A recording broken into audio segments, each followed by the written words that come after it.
कौन एक top level gamer था जो बेहद टैलेंटेड था। एक दिन गेम खेलते हुए उसकी मुलाकात एक लड़की से हुई जिसका नाम था फ्लोन। वह उससे एक फेवर मांगने आई थी। अब अगर यह बवाल किसी से भी मदद मांगने जाएगा तो आदमी कैसे मना कर सकता है। बेचारा हमारा कौन भी फिसल गया और उसके पास बैठकर बातचीत करने लगा। बातचीत के दौरान कौन ने बताया कि वह सिर्फ गेम्स में ही नहीं बल्कि असल जिंदगी में भी एक जिम्मेदार इंसान है। यह सुनते ही फ्लोन ने झट से अपनी बात रख दी। जो फेवर मैं मांगना चाहती हूं वह असल जिंदगी में है। यह सुनकर कौन बहुत एक्साइटेड हो गया। लगभग 20 सालों से वह बिल्कुल सिंगल था और अब वह यह एक्सपीरियंस लेना चाहता था कि गर्लफ्रेंड के साथ जिंदगी कैसी चलती है। दूसरी तरफ फ्लोन को लगा कि कौन उसकी मदद कर सकता है। अगर उसने मदद की तो फ्लोन कुछ बहुत कीमती चीज त्यागने को तैयार थी। कौन एक्साइटेड होकर बोला, बताओ तुम कहां मिलना चाहोगी? फ्लोन ने कहा, हम बहुत जल्दी मिलेंगे। तभी अचानक से कौन दूसरी दुनिया में गिरता है। वहां कुछ सोर्ड फाइटर्स एक भागती हुई प्रिंसेस की रक्षा कर रहे थे। उनके पीछे 2 बड़े बड़े टैंक्स थे जिनसे सिपाही निकलकर चारों ओर से उन्हें घेर लेते हैं, लेकिन तलवारबाज पीछे नहीं हटते।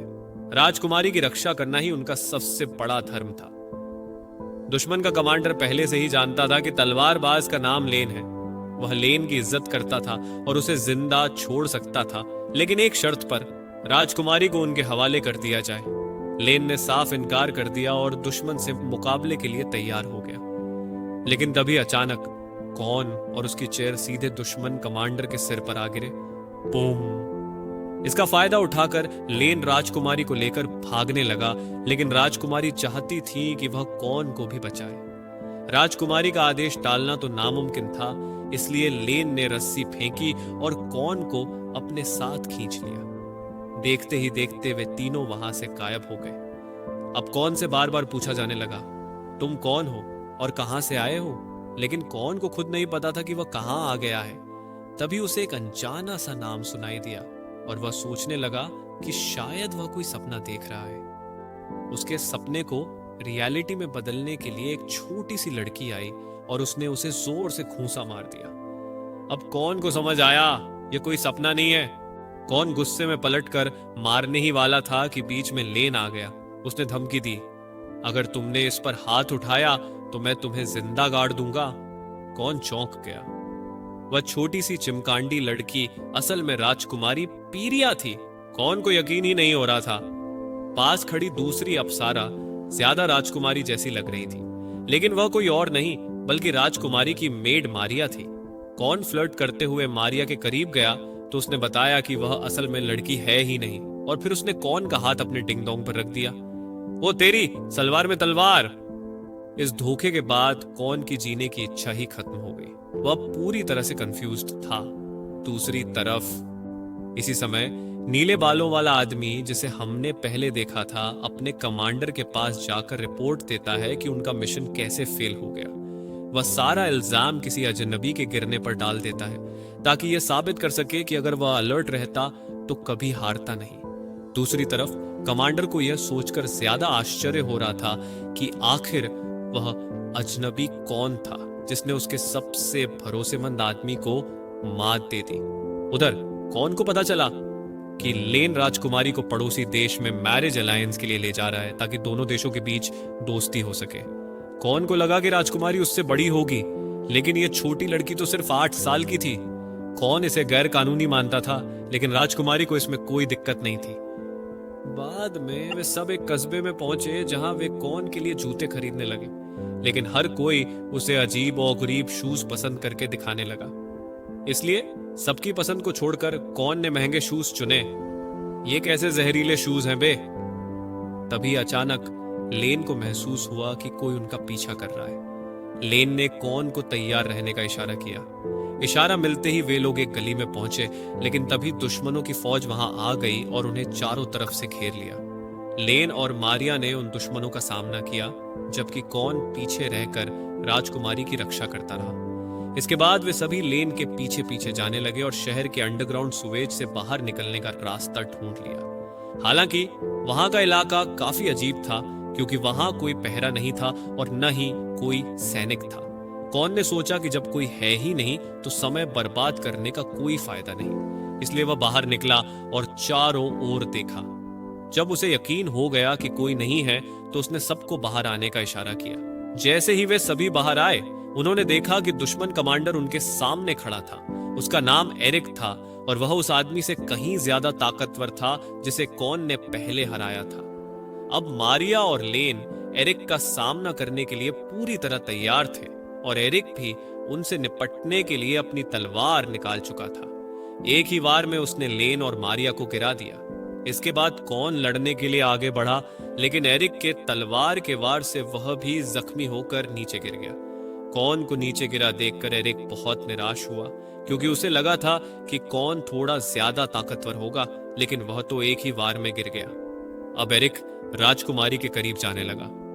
तभी हमारा हीरो धीरे धीरे उठने लगा। कौन के उठने से यह साफ था कि वह हार मानने को तैयार नहीं था। एरिक कौन की इस हिम्मत से काफी प्रभावित हुआ, इसलिए उसने और भी ज्यादा ताकतवर वार करने का फैसला किया। जैसे ही एरिक वार करने के लिए आगे बढ़ा, तभी कौन तेजी से उसके घुटनों पर जोरदार लात मारता है। घुटनों पर लात लगते ही एरिक वहीं बेहोश होकर गिर पड़ा। एरिक के बेहोश होते ही वे सभी वहां से निकल गए। इधर लेन को इस बात पर हैरानी थी कि कौन ने इतने ताकतवर एरिक को कैसे हरा दिया, लेकिन कौन को यह सब बिल्कुल नॉर्मल लगा। और तो और उसने अपने एरिक की शानदार तलवार भी चुरा ली ताकि वह आगे किसी काम आ सके। कौन की बहादुरी को देखते हुए राजकुमारी पीरिया यह फैसला करती है कि अब से कौन उसका शूरवीर नाइट होगा, और उसके मुताबिक कौन इसे मना नहीं कर सकता। अगर कौन हां करता है तो लेन भी उसे सब कुछ सिखाने के लिए पूरी तरह तैयार था, लेकिन कौन किसी भी हालत में उस छोटी सी बच्ची का सेवक बनने को तैयार नहीं था। कुछ दिनों बाद एरिक को होश आया और उसे याद आया कि कैसे कौन ने उसके घुटनों पर जोरदार लात मारी थी। तभी उसके कमरे में एक डॉक्टर आया और उसने एरिक को एक बुरी खबर दी। खबर यह थी कि एरिक का एक घुटना निकालना पड़ा और अब उसके पास सिर्फ एक ही असली घुटना बचा था। यह सुनते ही एरिक का गुस्सा 7वें आसमान पर पहुंच गया। उसने उसी दिन कसम खाई कि वह कौन से बदला जरूर लेगा। उधर कौन अब भी राजकुमारी का सेवक बनने से चिढ़ा हुआ था, क्योंकि वह किसी का भी सेवक नहीं बनना चाहता था। फिर आदेश चाहे किसी का भी क्यों ना हो, कौन का मकसद सिर्फ एक ही था, उसे अपने पुराने प्लेनेट में वापस लौटने का रास्ता ढूंढना था, बस किसी भी हालत में। लेकिन लेन का कहना था कि उसके पास कोई सुराग तो है नहीं, इसलिए फिलहाल उसे उनके साथ ही चलना होगा।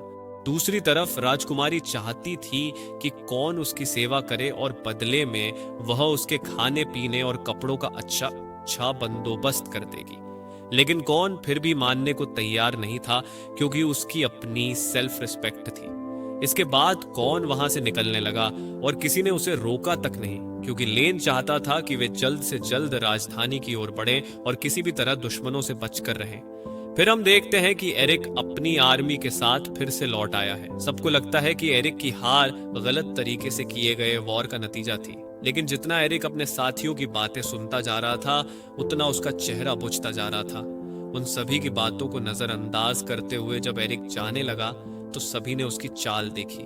बेचारा एरिक एक तरफ लटकते हुए सा चल रहा था, जिसे देखकर सब लोग अंदर ही अंदर मुस्कुरा रहे थे। अब हम वापस कौन की तरफ आते हैं, जहां वह नदी के किनारे बैठकर म्यूजिक सुन रहा था। तभी मारिया उसे ढूंढते हुए वहां पहुंची। कौन को समझ नहीं आ रहा था कि उसे लड़का बुलाए या लड़की। दरअसल मारिया चाहती थी कि कौन कुछ देर उसके साथ चले। मारिया ने पूछा, तुम्हें मेरे साथ सफर करने में कोई दिक्कत तो नहीं? इसके जवाब में कौन ने कहा, मुझे तुमसे कोई नफरत नहीं है, लेकिन मुझे किसी का सेवक बनना बिल्कुल पसंद नहीं। इसके बाद मारिया उसे कबूतरों के पास ले गई, लेकिन ये कोई आम कबूतर नहीं थे, बल्कि बहुत बड़े कबूतर थे। मारिया और ज्यादा मदद बुलाना चाहती थी ताकि उनके लिए राजधानी तक पहुंचना आसान हो सके। इसी बीच एरिक अपने सीनियर से मिलता है, जहां उसे पता चलता है कि राजकुमारी को जल्द से जल्द पकड़ना होगा और कौन से तलवार वापस लेनी होगी। लेकिन एरिक को पूरा यकीन था कि कौन तलवार का इस्तेमाल करना नहीं जानता होगा। उधर कौन की नजर सोर्ड फाइटिंग के दौरान तलवार के ट्रिगर पर गई। उसने देखा कि ट्रिगर के नीचे एक पत्थर लगा था जो ऊर्जा सोख कर आगे बढ़ाता था। उसने ट्रिगर दबाकर तलवार को घुमाया, लेकिन उसे कोई खास फर्क नहीं लगा। कौन जानता था कि यह पत्थर काफी कीमती होगा, इसलिए वह उसे निकालकर बेच देना चाहता था। इतने में वहां राजकुमारी आई और उसने कौन से थोड़ी देर के लिए साथ चलने को कहा। वो दोनों एक वॉच टावर पर चढ़ते हैं, जहां राजकुमारी उसे वो खूबसूरत नजारा दिखाती है जिसकी रक्षा वह कर रही है। वह उसे बताती है कि अगर वह शादी में हिस्सा नहीं लेगी तो युद्ध छिड़ने की बहुत संभावना है। इसी वजह से वह अपनी यह जवानी कुर्बान करके दुनिया की सुरक्षा चाहती है। वह चाहती है कि कौन उसकी मदद करता रहे, लेकिन दिक्कत यह थी कि कौन के पास कोई खास शक्ति नहीं थी। उसने 2 बार जो उसकी जान बचाई थी वो तो बस उसकी लक थी। उसी वक्त एरिक एक टैंक लेकर शहर पर हमला कर देता है ताकि कौन उसके सामने आए। दूसरी तरफ नीले बालों वाला आदमी अब किसी और के साथ मिलकर शहर की गलियों में कौन को ढूंढ रहा होता है। इसी बीच कौन लेन के साथ मिलकर सोचता है कि अगर वे भाग गए तो इस शहर को खतरा होगा। अचानक एक बॉम्ब उनके कदमों के पास गिरता है और वे भागते भागते सीधे एरिक के सामने आ जाते हैं। एरिक ने टैंक की कैनन को कौन पर तानते हुए फायर किया, लेकिन गोली गलती से उसके अपने ही सैनिक को लग गई। एरिक को लगा कि वह अपने अनबैलेंस की वजह से चूक गया। वह दोबारा फायर करता है, लेकिन फिर से निशाना चूक गया। इधर लेन फटाफट सारा रास्ता साफ कर देता है ताकि कौन आगे बढ़कर मुकाबला कर सके। उसे पूरा यकीन था कि कौन किसी न किसी तरह उस तलवार का इस्तेमाल कर लेगा। इसके बाद लेन भागता हुआ टैंक की तरफ बढ़ता है। गलियों में दुश्मनों को चकमा देते हुए वह तलवार से टैंक के एक टायर पर हमला करता है। तभी अचानक एक चमत्कारी रोशनी के साथ तलवार एक्टिवेट हो जाती है और यह क्या, अचानक से तलवार एक पत्थर के डंडे में बदल गई। बस फिर क्या था, उसने पूरे गुस्से में उस डंडे को उठाकर एरिक के टैंक के टुकड़े टुकड़े कर दिए। इधर एरिक अभी भी हार मानने को तैयार नहीं था। उसने बाहर आकर कौन से आखिरी लड़ाई लड़ी। कौन देखता है कि एरिक के चलने का तरीका उसी लात का नतीजा है जो पिछली बार उसे लगी थी, इसलिए वह चुपचाप अपनी जगह पर खड़ा हो जाता है। एरिक के अनबैलेंस की वजह से उसका वार फिर से चूक जाता है। इसके बाद कौन अपनी हथौड़े जैसी तलवार से एरिक का दूसरा कंचा भी फोड़ देता है, जिससे एरिक वहीं पर अनकॉन्शियस हो जाता है। यह सब देखकर एरिक के सैनिकों के होश उड़ जाते हैं और वे अपने फैमिली का ख्याल करते हुए वहां से भाग जाते हैं। इसके बाद कौन और उसके साथी भी वहां से निकल जाते हैं। चलते चलते कौन ये तय करता है कि अगर राजकुमारी का ग्रुप उसके लौटने का कोई रास्ता ढूंढ सकता है तो वह उनकी मदद करता रहेगा। राजकुमारी मान जाती है और उसे राजधानी तक साथ चलने के लिए कहती है, जो अब ज्यादा दूर नहीं थी, लेकिन उन्हें यह पता नहीं था कि कोई लड़की उन्हें दूर से देख रही थी। उस लड़की ने अपना उड़ने वाला गिलहरी जैसा चूहा कौन की ओर भेज दिया। कौन सोचता है कि शायद राजधानी पहुंचकर वह घर लौटने का रास्ता ढूंढ लेगा, लेकिन यह पूरी तरह उसकी लक पर निर्भर करता है। हाँ, यह जरूर था कि वहां उसे कुछ क्लूज मिल सकते हैं। कौन ये सब सोच ही रहा था कि तभी उन्हें वह उड़ने वाला गिलहरी नुमा चूहा दिखाई देता है। लेन और मारिया को वह बहुत प्यारा लगा। अरे चूहा, अरे चूहा, और उन्होंने उसे पालने का फैसला कर लिया। लेकिन कौन ने तुरंत उन्हें मना कर दिया, क्योंकि जंगली जानवरों को जंगल में ही रहना चाहिए ताकि वे सरवाइव कर सकें और मजबूत बन सकें। वह उन्हें रोकने के लिए कई बहाने बनाता है और फिर उस जानवर को भगा देता है। लेकिन देर रात जब कौन सो रहा था, तभी वह जानवर उसके कमरे में आ गया। सुबह उठते ही वह उसे देखकर चिल्लाने लगा, आह चूहा, और उसे भगाने की कोशिश करने लगा। हट हट, भाग यहां से। लेकिन मारिया ने उसे अपने हाथों में उठा लिया और किसी भी कीमत पर उसे पालने का फैसला कर लिया, चाहे कौन माने या ना माने। कौन उसे डराने के लिए बताता है, इसे साथ रखने से तुम्हारी सारी ब्यूटी गायब हो जाएगी, लेकिन मारिया फिर भी नहीं मानी। बाद में लेन ने भी उसे एक पुराना किस्सा सुनाया जिसमें एक महान योद्धा बिल्लियों को बहुत पसंद करता था। कुल मिलाकर बात यह थी कि लेन भी उस जानवर को रखने के हक में हो गया।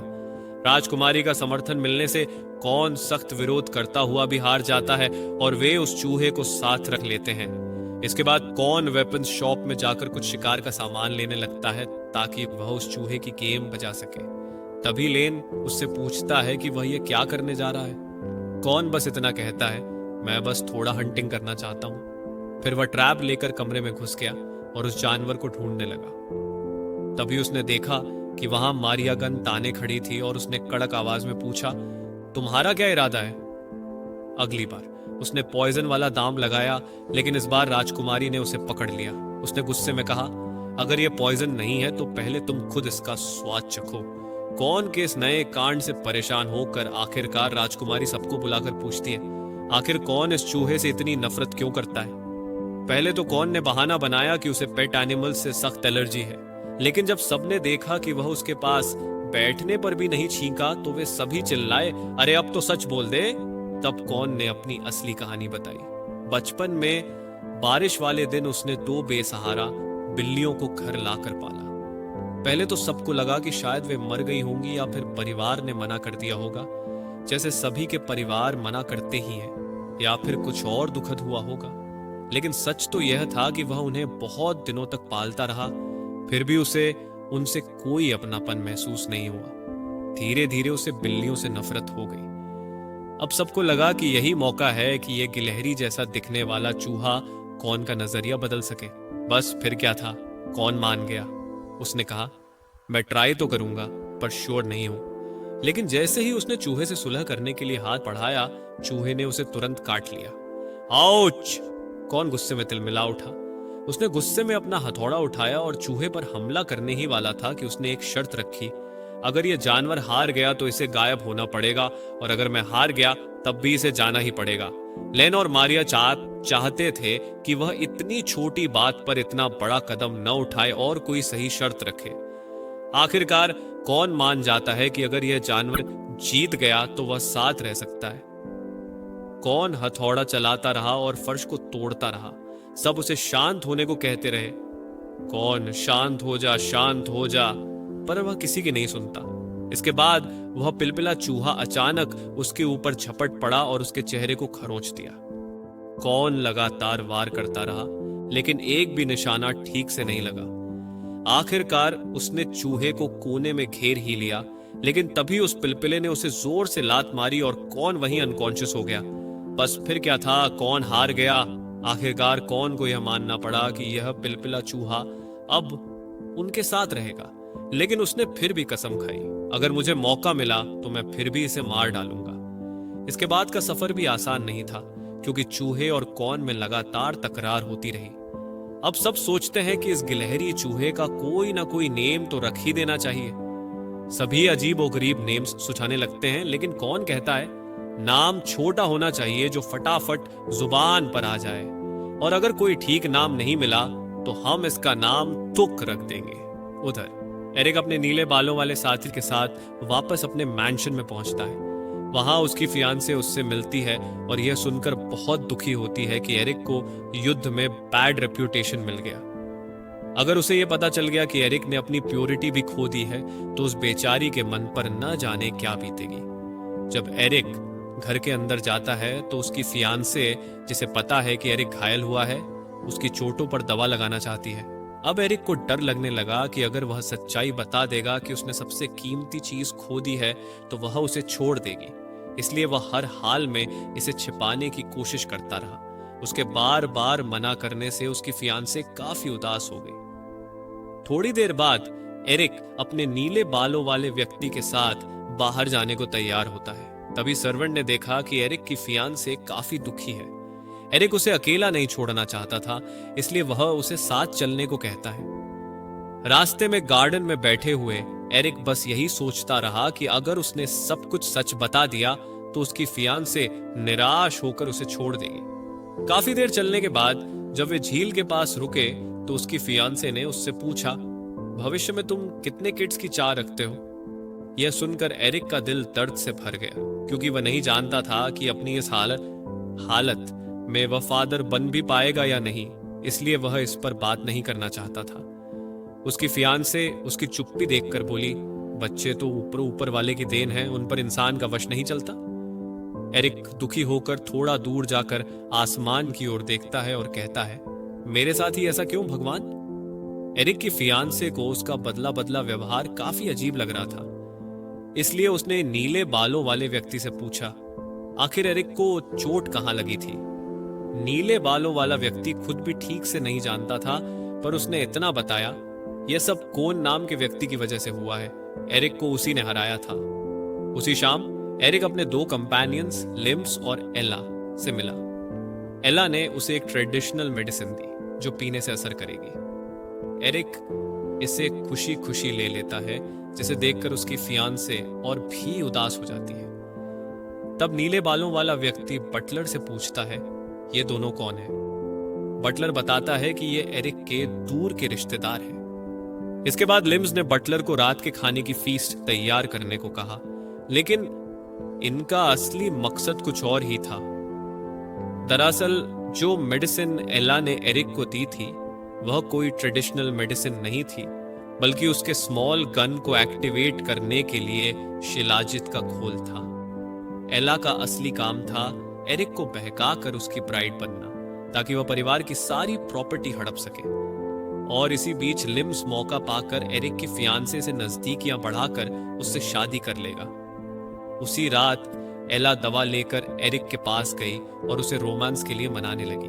वह मेल्टिंग कैंडल की तरह एरिक से लिपट गई, लेकिन एरिक उसे दूर करने की कोशिश करता रहा। इसी बीच लिम्स ने प्लान्ड ड्रामा के तहत कमरे में आकर केओस मचा दिया। यह देखकर एरिक की फियांसे दुखी होकर वहां से भाग गई, जबकि लिम्स एरिक को भला बुरा कहने लगा। लिम्स बोला, अगर दवाई बेअसर रहती है तो शायद तुम्हारा पप्पू कमजोर होगा। यह सुनकर एरिक के ईगो को ठेस लगी।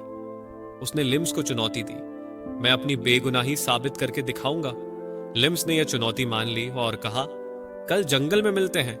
थोड़ी देर बाद बाहर निकलकर उसने अपनी बहन एला को इस चैलेंज के बारे में बताया और हंसते हुए कहा, देखना कैसे मैं इसकी इज्जत का भजिया पाव करता हूं। लेकिन नीले बालों वाला व्यक्ति यह सब सुन लेता है।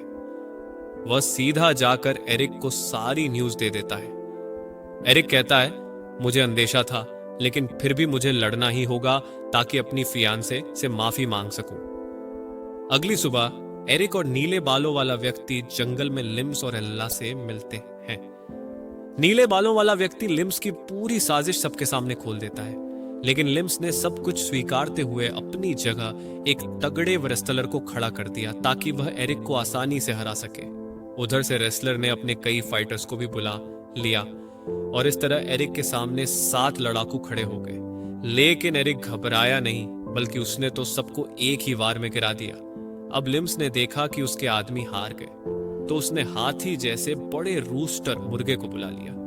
यह रूस्टर बहुत पावरफुल था और एरिक की ताकत धीरे धीरे घटती जा रही थी। लेकिन तभी उसकी फियांसे और बटलर वहां आ गए और एरिक का मोराल बूस्ट हो गया। हिम्मत पाकर एरिक एक बार फिर से उठ खड़ा हुआ। उसने देखा कि वह रूस्टर उसकी फियांसे की तरफ दौड़ रहा है, लेकिन पता नहीं कौन सी ऐसी पावर एरिक में जागी कि वह सुपर स्पीड से भागता हुआ अपनी सोर्ड से उस रूस्टर का मिन्स बना देता है। इसके बाद एरिक ने लिम्स से पूछा, क्या तुम हार मानते हो? लिम्स ने हार मान ली, लेकिन जैसे ही एरिक पीछे मुड़ा, लिम्स ने उसके क्वार्टर पर एक जोर की किक मारी। लेकिन जिस इंसान ने पहले ही अपने ट्रेजर खो दिए हों, उसे अब पेन कैसे ही होता होगा। एरिक गुस्से में अपनी सोर्ड उठाता है और एक ही झटके में लिम्स को हराकर अपनी फियांसे के पास आ जाता है। इधर बटलर ये सोचकर हैरान है कि एरिक को वहां चोट कैसे नहीं लगी। तब एरिक कहता है, ये सबके बस की बात नहीं होती, ये मेरी कड़ी ट्रेनिंग का नतीजा है। इधर नीले बालों वाले व्यक्ति को यह मानना पड़ा कि एरिक वास्तव में एक आयरन मैन है। अगले दिन एरिक और नीले बालों वाला व्यक्ति फिर से अपने मिशन पर निकल गए। एरिक अपनी फियांसे से भी मेडिसिन ले लेता है ताकि वह खुश रहे, और वह उससे प्रॉमिस करता है कि वह एक दिन जरूर लौटेगा। इसके बाद वे दोनों एक हॉट स्प्रिंग में गए ताकि अपनी फटीग मिटा सके। उधर इन्वेडर्स को यह पता चला कि प्रिंसेस के साथ एक पावरफुल वॉरियर भी है, और यह कोई आम योद्धा नहीं, बल्कि एक मिस्टीरियस वॉरियर है जो एनर्जी वेपन्स चला सकता है। लेकिन उनके पास उसकी कोई सॉलिड इंफॉर्मेशन नहीं थी। फिर उन्होंने तय किया कि किसी ऐसे व्यक्ति को भेजा जाए जो इसे साइलेंटली एलिमिनेट कर सके, ताकि एरिक को भनक भी न लगे। अगर एरिक को इस बारे में पता चला तो उसकी रेपुटेशन खराब हो सकती थी। फिर उन्होंने जेल जाकर एक कैनिबल नरभक्षी को रिलीज कर दिया ताकि वह कोन और उसके कंपेनियंस का शिकार कर सके। इधर कौन और उसके साथियों को यह पता चला कि प्रिंसेस की योजना कौन को कैपिटल ले जाने की है, जहां से उसे स्काई सिटी भेजने का तरीका निकाला जाएगा, क्योंकि शायद वहीं से उसे यह पता चले कि वह स्काई से कैसे गिरा। तब तक उसे प्रिंसेस का बॉडीगार्ड बनकर रहना। दूसरी ओर नरभक्षी उनके पीछे लग गया। इसी बीच वे एक इन सराय में रुके। कौन ने लेन से पूछा, भाई और कितना सफर बाकी है? लेन ने जवाब दिया, अगर कोई रुकावट नहीं आई तो लगभग 2 महीने और लगेंगे। कौन यह सुनकर निराश हो गया। तभी लेन उसे बताने लगा, हमें प्रिंसेस की सुरक्षा पर ध्यान देना होगा, क्योंकि वह हम पर बहुत भरोसा करती है। तभी मरिया भागती हुई आई और बोली, राजकुमारी के वो दिन आ गए। कोई कुछ समझ नहीं पाया, लेकिन सब उसे खींचकर प्रिंसेस के पास ले गए। उन्होंने देखा कि प्रिंसेस तो बिल्कुल ठीक दिख रही थी। लेन ने कौन को बाहर ले जाकर पूछा, तुमने प्रिंसेस के बालों का वो गुच्छा देखा? कोहन ने जवाब दिया, हाँ देखा था। लेन कुछ बताने ही वाला था कि तभी प्रिंसेस ने हंगर की शिकायत कर दी। लेन और कोन किचन में फूड ढूंढने के लिए दौड़ गए। इधर मारिया ने बहुत सारा फूड बना लिया, लेकिन फिर भी प्रिंसेस की हंगर खत्म नहीं हो रही थी। इसलिए उसने इनकीपर से कहा कि आज के लिए वह पूरा किचन रेंट पर ले लेगी और कोई मेहमान अंदर ना आए, इसका ध्यान रखा जाए। साथ ही मरिया लेन और कोन से कहती हैं कि वे और फूड खरीद कर लाएं। जैसे ही वे इन से बाहर निकले, नरभक्षी इन के अंदर घुस गया। इधर लेन और कोन फूड खरीद कर लौटे। तभी लेन ने कोन को बताया, मैंने प्रिंसेस के इस दौर के बारे में सुना तो था, लेकिन कभी देखा नहीं। वे उसे किसी भी तरह एंग्री नहीं करना चाहते थे, क्योंकि अगर उसके हेड का 3rd हेयर भी स्टैंड हो गया तो सब खत्म हो जाएगा। अंदर पहुंचकर उन्होंने पाया कि मारिया ने बहुत सारा फूड बना रखा था, जिसे वह प्रिंसेस के पास ले जाने लगी। कोन जैसे ही एक प्लेट उसके सामने रखता है, वह 1 सेकंड में डिसअपियर हो जाती है। और ऐसा ही चलता रहा। फिर कोन झल्लाकर वापस किचन में चला गया। इधर मारिया के हाथ भी अब दुखने लगे थे, लेकिन वह फिर भी खाना पकाती जा रही थी। कौन बार बार खाना ले जाता और वह खाना तुरंत गायब हो जाता, जिससे वह और ज्यादा कुढ़ने लगा। बस कर मेरी माँ, लड़की है या टैंकर, कितना खाएगी? वहीं राजकुमारी का दूसरा बाल भी खड़ा हो गया, जिससे लेन भयंकर डर गया। अब राजकुमारी ने लेन को हर वाक्य के बाद म्याऊ बोलने के लिए मजबूर कर दिया। लेन जानता था कि यह बेवकूफी लगेगी, लेकिन जान बचाना ज्यादा जरूरी था, इसलिए वह म्याऊ म्याऊ करता रहा। फिर उसने पिलपिले को पक्षी जैसा व्यवहार करने को कहा, तो वह चू चू करते हुए उड़ने की कोशिश करने लगा। चू चू चू। इधर मारिया इतना ज्यादा खाना बना चुकी थी कि उसका दिमाग घूमने लगा। कौन को लगा कि राजकुमारी बस बड़ी हो रही है और ज्यादा खा रही है, इसमें इतनी समस्या क्यों? इसलिए उसने फैसला किया कि अब वह खुद इसे संभालेगा। वह राजकुमारी के कमरे में गया और बोला, देखो, मुझे समझ आ रहा है कि तुम किस दौर से गुजर रही हो, पर तुम्हें दूसरों को तंग नहीं करना चाहिए, बल्कि तुम्हें दूसरों की मदद करनी चाहिए। पहला काम यही है कि तुम बर्तन उठाकर किचन में रख दो। मारिया और लेन यह देखकर दंग रह गए कि राजकुमारी वाकई कौन की मदद करने लग गई। उनके वापस आने पर वे दोनों कौन को आगाह करते हैं, देख भाई, दोबारा ऐसा काम मत करना, वरना जान भी जा सकती है। थोड़े समय बाद अंधेरा हो गया और नरभक्षी चुपके से अंदर घुसकर किचन में किसी को देखने लगा। उसने मारिया पर वार करने की कोशिश की, लेकिन मारिया ने गर्म सूप उसकी तरफ फेंक दिया, जिससे उसके हाथ से भाला छूटकर सीधा उसके चेहरे पर गिर गया। गुस्से में लाल मारिया उसे धमकाते हुए बोली, अगर जिंदा रहना चाहते हो तो फौरन भाग जाओ। वह डर कर भाग गया और अपना अगला निशाना ढूंढने लगा। फिर उसे लेन नजर आया। लेन ने भी उसे डराने की कोशिश की, पर नरभक्षी को लगा कि यह सिर्फ धमकी है, इसलिए वह वहां से भी भाग निकला। आखिरकार वह राजकुमारी के कमरे तक पहुंच ही गया। उसे लगा कि राजकुमारी सो रही है। वह जैसे ही वार करने के लिए आगे बढ़ा, राजकुमारी के सिर का तीसरा बाल खड़ा हो गया और उसके लिए एक डरावना दौर शुरू हो गया। इधर कौन बाथरूम जा रहा था, तभी उसने हक्का बक्का नरभक्षी को देखा, जो उससे लिपट कर मदद मांग रहा था। ये लेन और मारिया ने डराने के लिए भेजा होगा, कौन ने सोचा। पर जैसे ही वह नरभक्षी को लेकर राजकुमारी के कमरे में गया, उसने देखा कि राजकुमारी तो बिस्तर पर थी ही नहीं। कौन खिड़की की ओर गया, जहां नीचे नरभक्षी राजकुमारी के डर से बेहोश पड़ा था। राजकुमारी अचानक कौन पर झपटी, पर तभी उसकी नजर तीसरे बाल पर पड़ी। कौन समझ गया कि यह सब क्या हो रहा है। बस फिर क्या था, वह खिड़की से कूदकर भाग निकला। सभी एक गर्म पानी के झरनों वाले शहर में पहुंचे। यह पूरे टापू का सबसे बड़ा हॉट स्प्रिंग एरिया था। लेकिन कौन को यह जगह बिल्कुल पसंद नहीं थी, क्योंकि वह हमेशा यहाँ बच्चों और मर्दों के साथ आया था, लड़कियों के साथ नहीं। फिर लेन उन्हें एक होटल में ले गया जहां वह अक्सर रुकता था। स्टाफ ने उन्हें उनके कमरों तक पहुंचा दिया। इधर कौन सोचने लगा मारिया किस तरफ नहाएगी, महिलाओं वाले हिस्से में या पुरुषों वाले हिस्से में। इसके जवाब में लेन ने बताया, मारिया और राजकुमारी के कमरे में अलग से नहाने का इंतजाम है, जबकि हमें, मतलब मैं और तू, छोटे कमरे और बाहर के बाथरूम को साथ में यूज करना होगा। कौन ने सुना और झट से पानी में कूद गया। पर लेन ने उसे टोका, अरे आराम से बैठो ना। इसी दौरान कौन को अपने परिवार के साथ पुरानी हॉट स्प्रिंग ट्रिप याद आने लगी। तभी अचानक उसकी चड्डी खड़ी हो गई। अब उसे डर लगने लगा कि कहीं लेन देख न ले। वह बहाना बनाकर जल्दी से निकलने ही वाला था कि तभी उसे याद आया, अरे कहीं मैं मीठा तो नहीं। लेकिन फिर उसे ध्यान आया कि लेन ने कहा था, यह पानी छिपी हुई ताकत जगाता है। इसी सोच विचार में वह एरिक को देख बैठा जो पास से गुजर रहा था। हे भगवान, एरिक मुझे तीसरी बार धोखा नहीं देगा।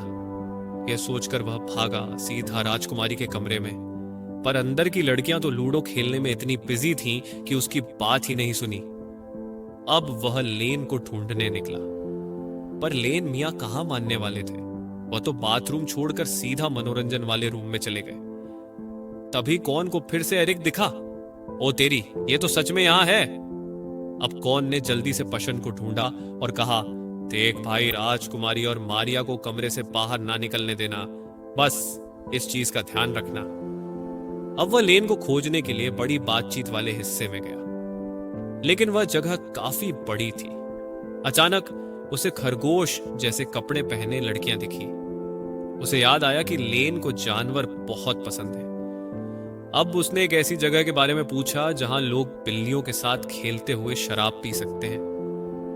अंदर जाने पर उसने वाकई में लेन को वहीं पाया। कौन ने जल्दी से कहा, भाई एरिक भी यहीं है और मैं उससे बचना चाहता हूं, लड़ना नहीं। तभी एरिक फिर वहां से गुजरता दिखा। लेन ने झट से कौन को छिपा दिया। अचानक कौन ने नोटिस किया कि उसका पप्पू फिर से उठ गया। अब उसने देखा कि उसका शरीर अचानक चमकने लगा।